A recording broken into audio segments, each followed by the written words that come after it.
ଭଗବାନଙ୍କ ଉପରେ ନିର୍ଭର କରୁଛି। ଯେମିତିକା ମାଟିର ସତ୍ତା ହଉଛି ଗନ୍ଧ ଉପରେ ନିର୍ଭର କରେ, ବା ପାଣିର ସତ୍ତା ହଉଛି ସ୍ୱାଦର ଉପରେ, ତାପରେ ଅଗ୍ନିର ସତ୍ତା ହଉଛି ଅ ଆଲୋକ ଉପରେ ବା ଉତ୍ତାପ ଉପରେ। ତ ସେଗୁଡିକ ନଥିଲେ ସେଇ ବସ୍ତୁର ଅସ୍ତିତ୍ୱ ରହିବନି। ତ ସେ କଥା ବର୍ଣ୍ଣନା କରୁଛନ୍ତି। ଆଜି 10 ନମ୍ବର ଶ୍ଲୋକ ଭଗବାନ କହୁଛନ୍ତି, ବୀଜମ୍ ମାಂ ସର୍ବଭୂତାନାଂ ବିଦ୍ଧି ପାର୍ଥ ସନାତନମ୍ ବୁଦ୍ଧିର୍ବୁଦ୍ଧିମତାମସ୍ମି ତେଜସ୍ୱୀ ନାମ ଅହମ୍। ହେ ପୃଥା ପୁତ୍ର, ଜାଣି ରଖ ମୁଁ ସମସ୍ତ ଜୀବଙ୍କର ମୌଳିକ ବୀଜ ଅଟେ। ବୁଦ୍ଧି ମାନଙ୍କର ବୁଦ୍ଧି ଏବଂ ଶକ୍ତି ମାନଙ୍କର ଶକ୍ତି। ଆଉ ଯଦି ଶକ୍ତି ମାନେ ଯଦି ଶକ୍ତି ନଥିବ ଶକ୍ତି ମାନ ହବ କେମିତିକା? ତ ବୁଦ୍ଧି ନଥିବ ବୁଦ୍ଧିମାନ ହବ କେମିତିକା? ତ ବୁଦ୍ଧିମାନ କହିଲେ ଯୋଉ ବୁଦ୍ଧିଟା ଦରକାର ସେ ଭଗବାନ କୃଷ୍ଣ କହୁଛନ୍ତି ମୁଁ ସେ ବୁଦ୍ଧି। ଶକ୍ତିମାନ ହବାକୁ ହେଲେ ଯୋଉ ଶକ୍ତି ସେଇଟା ହଉଛି ଭଗବାନ କୃଷ୍ଣ। ପୂର୍ବ ଶ୍ଲୋକରେ ଭଗବାନ କହିଲେ ଜୀବନଂ ସର୍ବଭୂତେଷୁ। ହଁ, ମୁଁ ହଉଛି ସମସ୍ତ ଜୀବଙ୍କର ଜୀବନ। ଏଇ ଶ୍ଲୋକରେ କହୁଛନ୍ତି ମୁଁ କହିଲି ଜୀବଙ୍କର ଜୀବନ ତା ନୁହଁ, ମୁଁ ହଉଛି ଜୀବଙ୍କର ମୌଳିକ ବୀଜ। ହଁ, ଅର୍ଥାତ୍ ଉଦ୍ଭବର ମୁଁ ହଉଛି କାରଣ। ତ ବୀଜ ଶବ୍ଦଟା ହଉଛି ମଞ୍ଜି। ବୀଜମ ଶବ୍ଦ ମାନେ ବୀଜ ବା ମଞ୍ଜି। କୃଷ୍ଣ ସମସ୍ତଙ୍କର ବୀଜ ଅଟନ୍ତି। ଭୂତ ପ୍ରକୃତିର ସଂସ୍ପର୍ଶରେ ଆସିଲେ ବୀଜରୁ ସ୍ଥାବର ଓ ଜଙ୍ଗମାଦି ବିଭିନ୍ନ ପ୍ରକାର ଜୀବ ଜାତ ହୁଅନ୍ତି। ହୁଁ। ଅର୍ଥାତ ଜୀବାତ୍ମା ମାନେ ସବୁବେଳେ ରହିଛନ୍ତି। କିନ୍ତୁ ଭୌତିକ ଜଗତରେ ସ୍ଥାବର ଜଙ୍ଗମ ଆଦି ଏଇ ଜୀବ ଆତ୍ମା ଗୁଡିକ ବିଭିନ୍ନ ଶରୀର ଧାରଣ କରୁଛନ୍ତି। କେତେବେଳେ ନା ଯେତେବେଳେ ଭୂତ ପ୍ରକୃତିର ସଂସ୍ପର୍ଶରେ ଆସୁଛନ୍ତି। ତ ଭୂତ ପ୍ରକୃତି ସଂସ୍ପର୍ଶରେ ଆସିଲେ ସେ ବୀଜରୁ ସ୍ଥାବର ଜଙ୍ଗମ ଏ ବିଭିନ୍ନ ପ୍ରକାରର ଜୀବ ଜଗତ ସୃଷ୍ଟି ହଉଛି। ପଶୁ ପକ୍ଷୀ ମାନବ ଅନ୍ୟ ଜୀବନ୍ତ ପ୍ରାଣୀଗଣ ଏମାନେ ଜଙ୍ଗମ। ଜଙ୍ଗମ ମାନେ କଣ? ଯୋଉମାନେ ଚଳପ୍ରଚଳ ହେଇପାରିବେ ସେମାନେ ଜଙ୍ଗମ। ସ୍ଥାବର ମାନେ ଯୋଉମାନେ ଚଳପ୍ରଚଳ ହେଇପାରିବେନି ସ୍ଥାବର ଜଙ୍ଗମ କୁହାହେଲା। ବୃକ୍ଷଲତା ହଉଛନ୍ତି ସ୍ଥାବର। ହଁ, ବୃକ୍ଷଲତା ସ୍ଥାବର କାହିଁକି ନା ଏମାନେ ଗୋଟିଏ ସ୍ଥାନରୁ ଅନ୍ୟ ସ୍ଥାନକୁ ଯାଇପାରନ୍ତି ନାହିଁ। ସେମାନେ କେବଳ ଏକ ସ୍ଥାନରେ ଦଣ୍ଡାୟମାନ ହୋଇ ରୁହନ୍ତି। ଅର୍ଥାତ ଜୀବ ଦୁଇ ପ୍ରକାର ସ୍ଥାବର ଜଙ୍ଗମ। ଏ ବୃକ୍ଷଲତା ସେମାନେ ବି ଯିବ। ହଁ। ଏମିତିଆ କି ଆମ ଜଗଦୀଶ ବସ ସେ ପ୍ରମାଣ କରି ଦେଖୁଛନ୍ତି ଜୀବର ଭିତରେ ଆତ୍ମା ଅଛି। ହଁ, ସେଇଥିପାଇଁ କି ମାନେ ଜଗଦୀଶ ବସଙ୍କ ନାଁ ଟା ପୃଥିବୀରେ ତତେଟା ବିଖ୍ୟାତ ନୁହଁ। କାହିଁକି ନା ସାଇଣ୍ଟିଷ୍ଟ ମାନେ ଆତ୍ମହତ ମାନନ୍ତିନି ତ। ତ ସେଇଭଳିଆ କଥା କହିଦେଲେ ତ ସେ ତାଙ୍କୁ ବେଶୀ ପସନ୍ଦ କରନ୍ତି ନାହିଁ କାହିଁକି ମୁଁ ଛୋଟ ବେଳା ପଢିଛି। ଜଗଦୀଶ ବୋସ ପ୍ରମାଣ କରିଲେ ଯେ ଗୋଟେ ବୃକ୍ଷ ଭିତରେ ଆତ୍ମା ରହିଛି କିନ୍ତୁ ଆତ୍ମା ତ ସାଇନ୍ସ ମାନନ୍ତିନି ସେଇଥିପାଇଁ ବେଶୀ ଫେମସ ହେଲେ ନା କି ଜାଣିନି। ତ ପ୍ରତ୍ୟେକ ଜୀବ 84 ଲକ୍ଷ ଜୀବଜନିର ଅନ୍ତର୍ଗତ। ଏ 84 ଲକ୍ଷ ଜୀବଜନ ଅଛନ୍ତି ସେଟା ବୈଦିକ ସାହିତ୍ୟରେ ବର୍ଣ୍ଣନା କରାଯାଇଛି। କୋଉ ଭିତରେ 84 ଲକ୍ଷ ହେଲା ସେଟା ବୁଝିବା ମୁସ୍କିଲ। ଏ ନାନା ଲୋକ ନାନା ପ୍ରକାର କଥା କହୁଛନ୍ତି। କିଏ କହୁଛି ଚେତନା ଅନୁସାରେ 84 ଲକ୍ଷ। ଇଏ କହୁଛି ଆମର ଅଛି ନା ପଶୁ କେତେ ଲକ୍ଷ ଅଛି ପକ୍ଷୀ କେତେ ଲକ୍ଷ ଅଛି। ହଁ, ପଶୁଙ୍କ ଭେରାଇଟି ରହିଛି। ମଣିଷ 4 ଲକ୍ଷ ପ୍ରକାର। ସେ ମଣିଷର 4 ଲକ୍ଷ ପ୍ରକାର କି ପ୍ରକାର ହେଲା? କେମିତି କାହାକୁ ଭାଗ କରାହେଲା? ଦେଖୁଛି ନା ସେ 4 ଲକ୍ଷ ଭିତରେ ଦେବତା ଅଛନ୍ତି, ଅସୁର ଅଛନ୍ତି, କିନ୍ନର ଅଛନ୍ତି, ଗନ୍ଧର୍ବ ଅଛନ୍ତି ଏଭଳିଆ। ଯାହା ହଉ 84 ଲକ୍ଷ ପ୍ରକାର ଜୀବଜନି ଅଛନ୍ତି। ଏମାନଙ୍କ ମଧ୍ୟରୁ କେତେକ ସ୍ଥାବର ଏବଂ କେତେକ ଜଙ୍ଗ ଅର୍ଥାତ୍ କିଛି ଅଛନ୍ତି ଅଚଳ କିଛି ଅଛନ୍ତି ହଁ ସଚଳ ଚଳପ୍ରଚଳ କରିପାରିବେ। ଅବଶ୍ୟ ପ୍ରତ୍ୟେକ ଅବସ୍ଥାରେ କୃଷ୍ଣ ହଉଛନ୍ତି ସେମାନଙ୍କର ବୀଜ। ସେ ସ୍ଥାବର ହଉ ଜଙ୍ଗମ ହଉ ପ୍ରତିଟା ହଉଛି ହଁ କୃଷ୍ଣ ହଉଛି ତାଙ୍କର ଉଦ୍ଭବର ସ୍ଥାନ। ବୈଦିକ ସାହିତ୍ୟରେ କୁହାଯାଇଛି ଯେ ବ୍ରହ୍ମ ବା ଭଗବାନ ଠାରୁ ସବୁ ବାହାରିଛି। ଜନ୍ମାଦେଶ ଯତ ଅନ୍ନୟାତ ଇତରତ ଚାର୍ତେଷୁ ଅଭିଜ୍ଞ ସ୍ୱରାଟ। ଭାଗବତରେ କୁହା ହେଲା ନା ଜନ୍ମ ଆଦି ଅଶ୍ୟ ମାନେ ଏଇ ଭୌତିକ ଜଗତର ଯାହା କିଛି ଅଛି ଜନ୍ମାଦି ଅଶ୍ୟ ଜନ୍ମାଦି ଜନ୍ମ ଅର୍ଥ ସୃଷ୍ଟି ସ୍ଥିତି ପ୍ରଳୟ। ଜନ୍ମାଦ୍ୟସ୍ୟ ହଁ ହଁ ପରୋକ୍ଷ ବା ପ୍ରତ୍ୟକ୍ଷ ଭାବରେ ସବୁ ଭଗବାନ କୃଷ୍ଣଙ୍କ ଠାରେ ଅଛନ୍ତି। ସେଠି କହିଛି ପରମ ବ୍ରହ୍ମଙ୍କ ଠାରେ ହଉଛି ଆଉ ଭଗବାନ କୃଷ୍ଣ ହଉଛନ୍ତି ପରମ ବ୍ରହ୍ମ। ହୁଁ। ଆଉ ପରମ ବ୍ରହ୍ମ ତାଙ୍କ ନିରାକାର ସ୍ୱରୂପ ରହିଛି ସାକାର ସ୍ୱରୂପ ରହିଛି। ବ୍ରହ୍ମ ନିର୍ବିଶେଷ ନିରାକାର ଆଉ ପରମ ବ୍ରହ୍ମ ସବିଶେଷ ସାକାର। ଓ ଏଠି ଗୋଟେ ସୁନ୍ଦର କଥା ବର୍ଣ୍ଣନା କରାହେଇଛି ଯେ ପରମ ବ୍ରହ୍ମଙ୍କ ଯୋଉ ତିନି ସ୍ୱରୂପ ବ୍ରହ୍ମ ପରମାତ୍ମା ଆଉ ଭଗବାନ କୁହା ହଉଛି ଯେ ଏଇ ବ୍ରହ୍ମ ସ୍ୱରୂପ ଟା ହଉଛି ନିରାକାର ଆଉ ପରମ ବ୍ରହ୍ମ ସ୍ୱରୂପ ହଉଛି ସାକାର। ନିର୍ବିଶେଷ ବ୍ରହ୍ମ ସବିଶେଷ ପରମ ବ୍ରହ୍ମଙ୍କଠାରେ ସ୍ଥିତ। ସେଇଥିପାଇଁ ଗୀତାରେ କୁହାଗଲା ବ୍ରହ୍ମଣ ହିଁ ପ୍ରତିଷ୍ଠା ହମ୍ ଅର୍ଥାତ୍ ଏଇ ବ୍ରହ୍ମ ମତେ ଆଶ୍ଚର୍ୟ କରି ରହିଛି। ସୂର୍ଯ୍ୟ କିରଣ ସୂର୍ଯ୍ୟକୁ ଆଶ୍ରୟ କରି ରହିଛି ନା। ସୂର୍ଯ୍ୟ ନଥିଲେ କି ସୂର୍ଯ୍ୟ କିରଣ ଆସିବ ମିଳିବ ରହିବ। ସୂର୍ଯ୍ୟ କିରଣଟା ତ ସୂର୍ଯ୍ୟଙ୍କ ଠୁ ଆସୁଛି। ଅର୍ଥାତ୍ ସୂର୍ଯ୍ୟ କିରଣ ସୂର୍ଯ୍ୟଙ୍କ ଉପରେ ନିର୍ଭର କରୁଛି। ସୂର୍ଯ୍ୟଙ୍କୁ ଆଶ୍ରୟ କରିକି ରହିଛି। ଠିକ ସେଇଭଳିଆ ଏ ନିର୍ବିଶେଷ ବ୍ରହ୍ମ ହଁ ଇଏ ସବିଶେଷ ବ୍ରହ୍ମଙ୍କ କୁ ଆଶ୍ଚର୍ୟ କରିକି ରହିଛି। କାହିଁକି ତାଙ୍କର ଅଙ୍ଗର ଜ୍ୟୋତି ହେଲେ ତାଙ୍କ ଉପରେ ନିର୍ଭର କରିବ ନା। ଏହା ଭଗବତ ଗୀତାରେ କୁହାଯାଇଛି। ତେଣୁ କୃଷ୍ଣ ହଉଛନ୍ତି ସମସ୍ତଙ୍କର ମୂଳ। ଯେପରି ଗଛର ମୂଳ ସମଗ୍ର ଗଛକୁ ଧରି ରଖିଛି ଠିକ ସେପରି କୃଷ୍ଣ ସମସ୍ତଙ୍କ ମୂଳ ହେଇଥିବାରୁ ଏଇ ଭୌତିକ ଜଗତରେ ସମସ୍ତଙ୍କୁ ଧରି ରଖିଛନ୍ତି। ଏଇଟା ମଧ୍ୟ ବୈଦିକ ଶାସ୍ତ୍ରରେ କୁହାଯାଇଛି।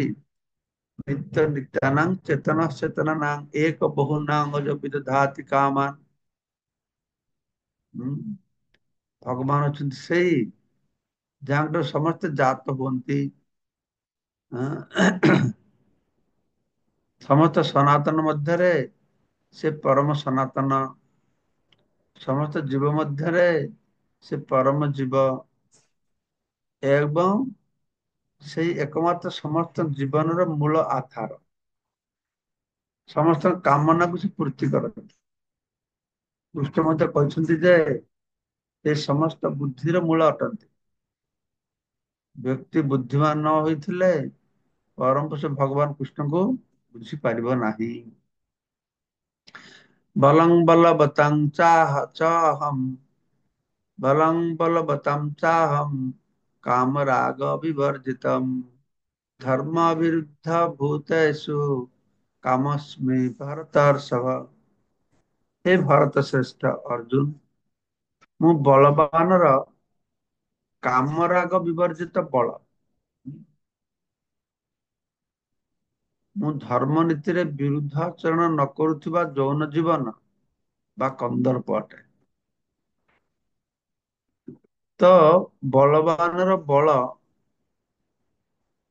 ବଳବାନର ବଳ ଦୁର୍ବଳର ସୁରକ୍ଷା ନିମିତ୍ତ ବ୍ୟବହାର ହବା ଉଚିତ। ଅନ୍ୟ ଉପରେ ଅତ୍ୟାଚାର କରିବା ନିମିତ୍ତ ଉଦ୍ଦିଷ୍ଟ ହବା ଉଚିତ ନୁହଁ।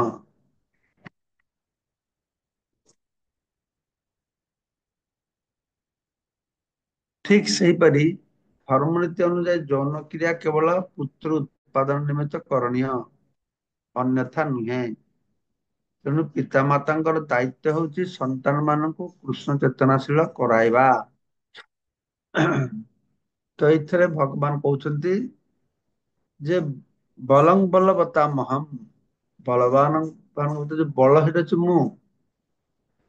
ସେଟା କେତେବେଳେ ମୁଁ କେତେବେଳେ କୃଷ୍ଣ হবে ନା କାମ ରାଗ ବିବର୍ଜିତ। ଯେତେବେଳେ ସେ ତା ବଳ ଦେଖେଇବ, ସେଇ ବଳଟା ତାର କାମନା ଚରିତାର୍ଥ ବା ଆସକ୍ତି ପାଇଁ ସେ କରୁନି। ସେ କରୁଛି କଣ ପାଇଁ କି ନା ଦୁର୍ବଳକୁ ସୁରକ୍ଷା କରିବା ପାଇଁ। ହୁଁ, ଭଲ କାମରେ। ଆଉ ଯୌନ ଜୀବନ ଯେ ହଉଛି ଯୌନ ଜୀବନ ଟା ବି ମୁଁ କେତେବେଳେ ନା ଯେତେବେଳେ ଧର୍ମ ନୀତିକି ଅନୁସରଣ କରିକି ସିଏ କଣ କରିବ ଯୌନ ଜୀବନ କରିବ। ବା କନ୍ଦର୍ପ ଭଗବାନ କନ୍ଦର୍ପ ହଉଛି ଭଗବାନଙ୍କର ଆଉ ଗୋଟେ ସ୍ୱରୂପ, ଯିଏ କି କାମ ଭାବ ଜାଗ୍ରତ କରାଏ। କନ୍ଦର୍ପ ବା କାମଦେବ ପଞ୍ଚବାଣ କାମ ବାଣ ନିକ୍ଷେପ କରିଲେ ଆମ ବୈଦିକ ସାହିତ୍ୟର ଧାରଣା ରହିଛି। ଦେବତା ରହିଛନ୍ତି କନ୍ଦର୍ପ।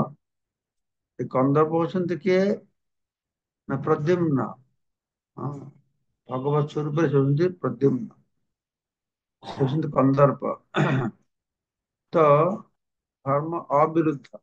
ଆଉ ପ୍ରଭୁପାଦ କହୁଛନ୍ତି ଏଇ ଯୌନକ୍ରିୟା ଏକମାତ୍ର ପୁତ୍ର ଉତ୍ପାଦନ ପାଇଁ କି କରଣୀୟ। ଭାର୍ଯ୍ୟା ଗ୍ରହଣ କରିବ, ପୁତ୍ରାର୍ଥେ ଭାର୍ଯ୍ୟା ଗ୍ରହଣ। ସନ୍ତାନ ଉତ୍ପନ୍ନ ପାଇଁ ଭାର୍ଯ୍ୟା ଗ୍ରହଣ କରିବେ। ପ୍ରଭୁପାଦ କହୁଛନ୍ତି ପିତାମାତାଙ୍କ ଦାୟିତ୍ୱ ହଉଛି ସନ୍ତାନ ମାନଙ୍କୁ କୃଷ୍ଣ ଚେତନାଶୀଳ କରାଇବା। ଏଇଟା ପ୍ରଭୁପାଦ ପ୍ରାୟ 60-70 ବର୍ଷ ଆଗରୁ ଲେଖିଛନ୍ତି ତ। ସେ କହୁଛନ୍ତି ପିତାମାତାଙ୍କ ଦାୟିତ୍ୱ ହଉଛି ସନ୍ତାନ ମାନଙ୍କୁ କୃଷ୍ଣ ଚେତନାଶୀଳ କରାଇବା। ବର୍ତ୍ତମାନ କୃଷ୍ଣ ଚେତନାଶୀଳ କରାଇବେ କଣ? ସନ୍ତାନ ସନ୍ତତି ହେଲେ ନା କୃଷ୍ଣ ଚେତନାଶୀଳ କରାଇବେ। ବର୍ତ୍ତମାନ ମଣିଷ ତ ସନ୍ତାନ ଗ୍ରହଣ କରୁନାହାନ୍ତି। ଜୀବନକୁ ଭୋଗ କରିବାର ଏତେ ପ୍ରବଣତା, ଛୁଆ ପିଲା ହେଲେ ଆମେ ଏଞ୍ଜୟ କରିପାରିବୁନି, ବିଭିନ୍ନ ପ୍ରକାର ତାଙ୍କର ମତବାଦ ରହିଛି। ସନ୍ତାନ ହିଁ ଗ୍ରହଣ କରୁନାହାନ୍ତି। ପ୍ରଥମତଃ ହଉଛି ସନ୍ତାନ ଜନ୍ମ ଦେଇକି କୃଷ୍ଣ ଚେତନା ନ କରିଲେ ସେ ପିତୃତ୍ୱ ମାତୃତ୍ୱ ତାର ବୃଥା। ହଁ, ନାରଦ ମୁନି କହିଛନ୍ତି ଯଦି ସେ ସନ୍ତାନ ଜନ୍ମ ଦେଇକି ତାକୁ କୃଷ୍ଣ ଚେତନାଶୀଳ ନ କରିପାରିବ, ତାହେଲେ ସେ ପିତା ହବାର ଯୋଗ୍ୟ ନୁହଁ। ପିତା ନ ଶସ୍ୟାତ୍, ମାତା ନ ଶସ୍ୟାତ୍, ଗୁରୁ ନ ଶସ୍ୟାତ୍, ଦେବତା ନ ଶସ୍ୟାତ୍। ହଁ, ଯଦି ନ ମୁଚୟତେ ସମ୍ପସ୍ଥ ମୃତ୍ୟୁ। ତ ସେଇ ସନ୍ତାନକୁ ସେ ଭକ୍ତ ନ କରି ହରିଭକ୍ତ ନ କରିଲା, ତାହେଲେ ସେ ସେଇ ସନ୍ତାନର ପିତା କହିବାର ଅଧିକାର ତାର ଉପରେ ନାହିଁ।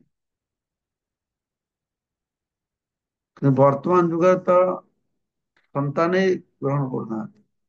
ସେ ମହା ସମସ୍ୟା ବର୍ତ୍ତମାନ ଦେଖାଯାଇଛି। କାହିଁକି ବର୍ତ୍ତମାନ ଧର୍ମ ଆଉ ନାହିଁ, ଧର୍ମ ନୀତି ନଷ୍ଟ ହେଇଯାଇଛି। ପୃଥିବୀରେ ଏଇ ସମସ୍ତ ଧର୍ମ ଇତ୍ୟାଦି ଆଗେ ଯେ ଭଳିଆ ପାଳନ କରାଯାଉଥିଲା, କଳି ଯୁଗରେ କୃଷ୍ଣ ସୁଦାମ କେତେ ଧର୍ମ ଜ୍ଞାନ ଆଦି ବିଷୟ। ଦ୍ୱାପର ଶେଷରେ କୃଷ୍ଣ ଥିଲେ ସୁଧାମକୁ ପ୍ରତ୍ୟାବର୍ତ୍ତନ କରିଲେ। ସେ ଧର୍ମ ଆଉ ଜ୍ଞାନ ଦିଟାକୁ ସାଙ୍ଗରେ ନେଇ ଚାଲିଗଲେ। କଳିର ସାମ୍ରାଜ୍ୟ ହଉଛି ଅଧର୍ମର ସାମ୍ରାଜ୍ୟ। କଳିର ପ୍ରଧାନ ସେନାପତି ହଉଛି ଅଧର୍ମ। କଳି ଯୁଗରେ ଧର୍ମର 3ଟା ସ୍ତମ୍ଭ ନଷ୍ଟ ହେଇଯାଇଛି। ହୁଁ। ଆଉ ଅଧର୍ମର 4ଟା ସ୍ତମ୍ଭ ଦୃଢ ଭାବରେ କାମ କରୁଛି। ଖୁବ୍ ଦୃଢ ଭାବରେ କାମ କରୁଛି। ଧର୍ମ ନୀତି ପାଳନ କରିବା ଲୋକମାନଙ୍କ ପାଖରେ କଠିନ ନୁହଁ, ପ୍ରାୟ ଅସମ୍ଭବ ହେଇ ପଡିଛି ତା ଫଳରେ। ଅସମ୍ଭବ ମାନେ କି ଧର୍ମ ନୀତି ପାଳନ କରିବା, ଅଧର୍ମ ଟା କରିବା ହିଁ ଧର୍ମ ହେଇଛି।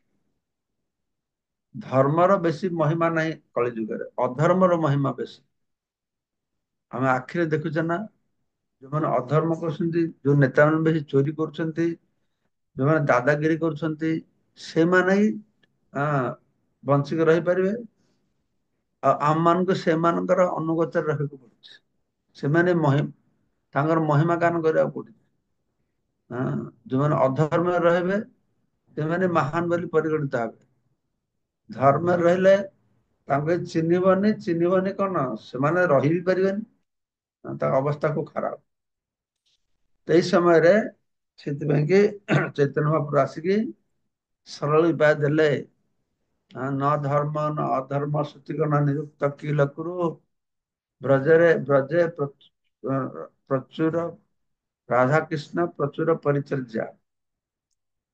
ତ ଧର୍ମ ଅଧର୍ମ ବିଚାର କଲେ ଏଇ ଜଗତରେ ଆମେ ସମସ୍ତେ ଅଯୋଗ୍ୟ। ତ ଆମକୁ କଣ କରିବାକୁ ପଡିବ ନା ପ୍ରଚୁର ଭାବରେ ହରେ କୃଷ୍ଣ ମହାମନ୍ତ୍ର କୀର୍ତ୍ତନ ମାଧ୍ୟମରେ ଭଗବାନ କୃଷ୍ଣଙ୍କର ରାଧା କୃଷ୍ଣ ପ୍ରଚୁର ପରିଚର୍ଯା ଇହତନ, ଏଇ ଶରୀରକୁ ଭଗବାନଙ୍କ ସେବାରେ ନିଯୁକ୍ତ କରେ। न ଧର୍ମ न ଅଧର୍ମ ସୂଚିଗଣ ନିରୁକ୍ତଂ କୁଲକୁ। ଶ୍ରୁତି ଶାସ୍ତ୍ରରେ ଧର୍ମ ଅଧର୍ମର କଥା ବହୁତ ବର୍ଣ୍ଣନା କରାଯାଇଛି।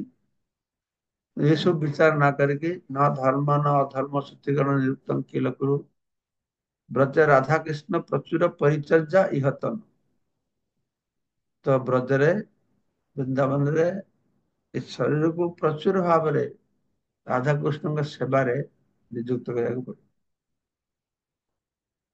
ତାପରେ ଭଗବାନ କହୁଛନ୍ତି ଯେ ଚୈବ ସାତ୍ବିକା ଭାବା ରାଜସାସ୍ତାମସାଶ୍ଚ ଯେ ମତ୍ତ ଏବୈତି ତାନ୍ ବିଦ୍ଧି न तो अहम तेसु ते मयि। ସମସ୍ତ ପ୍ରକାର ଯେ ଭାବ, ସାତ୍विକ ଭାବ, ରାଜସିକ ଭାବ, ତାମସିକ ଭାବ, ଏ ହଉଛି ମୋ ଶକ୍ତି ଦ୍ଵାରା ପ୍ରକାଶିତ ହେଇଛି। ଯଚ ଏବ ସାତ୍ବିକା ଭାବା ରାଜସା ତାମସା ଯେ ମତ ମତ୍ତ ମାନେ ମୋ ଠାରୁ ଏବ ଇତି ତାନ୍ ବିଦ୍ଧି, ତୁମେ ଜାଣ ସେମାନେ ସବୁ ମୋ ଠାରୁ ପ୍ରକାଶିତ ହେଇଛି। ନା ତୁ ହମ ତେସୁ ତେ ମଇ, ବୁଝ ମୁଁ ହଉଛି ସବୁ କିନ୍ତୁ ମୁଁ ସ୍ୱତନ୍ତ୍ର ଅଟେ। ମୁଁ କେବେ ହେଲେ ଭୂତ ପୁତ୍ର ଗୁଣର ଅଧୀନ ନୁହେଁ। ହୁଁ। ମତଃ ଏବ ଇତି, ମାନେ ମୋ ଠାରୁ ଉତ୍ପନ୍ନ ହେଇଛନ୍ତି। ତାନ୍ ବିଦ୍ଧି ନ ତୁ ଅହମ ତେସୁ, ମୁଁ ସେମାନଙ୍କ ମଧ୍ୟରେ ନାହିଁ। ସେମାନେ ମୋ ମଧ୍ୟରେ ରହିଛନ୍ତି, ମୁଁ ତାଙ୍କ ମଧ୍ୟରେ ନାହିଁ। ସେମାନେ ମୋ ଦ୍ୱାରା ପରିଚାଳିତ ହଉଛନ୍ତି, ମୁଁ ତାଙ୍କ ଦ୍ୱାରା ପରିଚାଳିତ ହଉନି। ଏଇ ଜଗତରେ ସମସ୍ତ ଭୌତିକ କର୍ମ ଭୂତ ପ୍ରକୃତିର ତ୍ରିଗୁଣ ଦ୍ୱାରା ସମ୍ପାଦିତ ହୁଏ। ଯଦିଓ ଭୂତ ପ୍ରକୃତିର ଏଇ ତ୍ରିଗୁଣ ଗୁଡିକ ଭଗବାନ ଶ୍ରୀକୃଷ୍ଣଙ୍କର ସମ୍ଭୂତ, ତଥାପି ସେ ଏମାନଙ୍କର ଅଧୀନ ନୁହନ୍ତି ବା କୃଷ୍ଣ ଏମାନଙ୍କର ଅଧୀନ ନୁହନ୍ତି। ଉଦାହରଣ ସ୍ୱରୂପ ସରକାରଙ୍କ ନିୟମ ବା ରାଜାଙ୍କ ନିୟମ ଅନୁଯାୟୀ ବ୍ୟକ୍ତି ଦଣ୍ଡିତ ହୋଇପାରେ, କିନ୍ତୁ ଆଇନ ପ୍ରଣୟନ ରାଜା ସେ ନିୟମର ଅଧୀନ ନୁହନ୍ତି। ଏଇଟା ଅବଶ୍ୟ ରାଜାଙ୍କ ପାଇଁ କି କାମ କରେ, କିନ୍ତୁ ଆମର ଡେମୋକ୍ରାସିରେ ଏଇଟା କାମ କରେ। ଯେ ରାଜା ମୋନାର୍କି ରାଜତନ୍ତ୍ର, ସେଥିରେ ରାଜାଙ୍କର କେବେ ଭୁଲ ନୁହଁ। ରାଜା ଯୋଉଟା କରିବ ସେଟା ଠିକ। ଗଣତନ୍ତ୍ର ସେଭଳିଆ ନୁହଁ। ଗଣତନ୍ତ୍ରରେ ମୁଁ ସରକାର ବସିଛି ବୋଲି ମୁଁ ନିୟମର ଉର୍ଦ୍ଧ୍ୱରେ ତା ନୁହଁ। ସେ ସରକାର ହଉ, ସେ ମୁଖ୍ୟମନ୍ତ୍ରୀ ହଉ, ପ୍ରଧାନମନ୍ତ୍ରୀ ହଉ, ଭୁଲ କାମ କରିଲେ ତାଙ୍କୁ ଆଇନର ଅଧୀନରେ ଶାସ୍ତି ନେବାକୁ ପଡିବ। ତେବେ ସେମାନେ ବଡ ପୋଜିସନ ବସିଛନ୍ତି ବୋଲି ଚୋରି ଚାରିକିରି କୌଣସି ରକ୍ଷା ପାଇଯାଉଛନ୍ତି। ହଁ, ସେମାନଙ୍କର ସଂଖ୍ୟା ଟା କମ, ଶାସ୍ତି ପାଇବା, ତେବେ କିଛି ଶାସ୍ତି ପାଉଛନ୍ତି। ଯଦି ଅପୋଜିଟ ଗ୍ରୁପ ରେ ଥିବେ ତାହେଲେ ଧରା ପଡିବେ, ନିଜ ଗ୍ରୁପ ରେ ଥିଲେ ଧରା ପଡିବେ।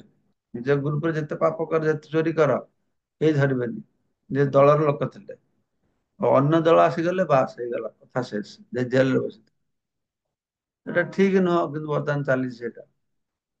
ଠିକ ସେହିପରି ଭୂତ ପ୍ରକୃତିର ତ୍ରିଗୁଣ ଅର୍ଥାତ୍ ସତ୍ୟ ରଜ ଓ ତମ ଭଗବାନଙ୍କ ଶ୍ରୀକୃଷ୍ଣ ସମ୍ଭୂତ, କୃଷ୍ଣ ଭୂତ ପ୍ରକୃତିର ଅଧୀନ ନୁହନ୍ତି। କାହିଁକି ନା ସେ ହଉଛି ତ ଭଗବାନଙ୍କର ଶକ୍ତି। ସ୍ୱାଭାବିକ ଭାବରେ ଶକ୍ତିମାନ ଦ୍ଵାରା ପରିଚାଳିତ। ହୁଁ, ଆଉ ଭଗବାନ ହଉଛନ୍ତି ତ୍ରିଗୁଣାତୀତ। ଏଇ ତ୍ରିଗୁଣ ତାଙ୍କ ଠାରୁ ସୃଷ୍ଟି ହେଇଛି। ତାଙ୍କର ବହିରଙ୍ଗା ଶକ୍ତି ତାଙ୍କୁ ନିୟନ୍ତ୍ରଣ କରିପାରିବ ନାହିଁ। ସେଥିପାଇଁ ସେ ହଉଛନ୍ତି ନିର୍ଗୁଣ। ଏହାର ଅର୍ଥ ଯଦିଓ ଏ ଗୁଣ ଗୁଡିକ ତାଙ୍କ ଠାରୁ ଜାତ, ସତ୍ୟ ଗୁଣ, ରଜଗୁଣ, ତମ ଗୁଣ, ଭଗବାନ ଠାରୁ ଉଦ୍ଭବ ହେଇଛି, ତଥାପି ସେ ଏମାନଙ୍କ ଦ୍ୱାରା ପ୍ରଭାବିତ ହୁଅନ୍ତି ନାହିଁ। ଏହା ହଉଛି ପରମ ପୂଜ୍ୟ ଭଗବାନଙ୍କର ଏକ ଉକ୍ତି। ତ ଆଜି ଏଇଠାରେ ଭଗବତ ଗୀତା ଅଧ୍ୟୟନ ଶ୍ରବଣ ବିଶ୍ରାମ ଦେବା। ঠিক আছে, ବର୍ତ୍ତମାନ ଟିକେ একটু আমরা চৈতন্য চৈতন্য পাঠ করব। আজকে আমাদের ট্রাইবাল কেয়ার কনভেনশন শুরু হচ্ছে কালকে থেকে। তা আজকে প্রায় 600-700 ট্রাইবাল ভক্ত আসবে। আমি এখন কলকাতায় আছি, আমাকে এক্ষুনি চলে যেতে হবে মায়াপুরে, তাদেরকে রিসিভ করবো ট্রাইবাল ভক্তদেরকে। তো কালকে প্রায় 2000 ট্রাইবাল ভক্ত, 2000 বেশি ট্রাইবাল ভক্ত আমার মায়াপুরে সমবেত হবে। 3 দিন প্রোগ্রাম চলবে। তারপরে 21, 22, 23 তারিখে আন্ধ্রপ্রদেশের গভর্নর আসবে। 22 তারিখে ত্রিপুরার গভর্নর আসার কথা ছিল, ওনার শরীর খারাপ হয়ে গেল। আমার 3 দিনে 3টে গভর্নর আনার প্ল্যান ছিল। আসাম গভর্নর একদিন, ত্রিপুরা আর আন্ধ্র একদিন। আর আসাম গভর্নর ভারত বাইরে চলে গেলে, ত্রিপুরা গভর্নর শরীর খারাপ হয়ে গেল। তো আন্ধ্রপ্রদেশের গভর্নর আসবে এরকম কথা দিয়েছেন, দেখা যাক কি হচ্ছে। তো আজকে আমার কত নম্বর শ্লোকটা পড়বো একটু বলো।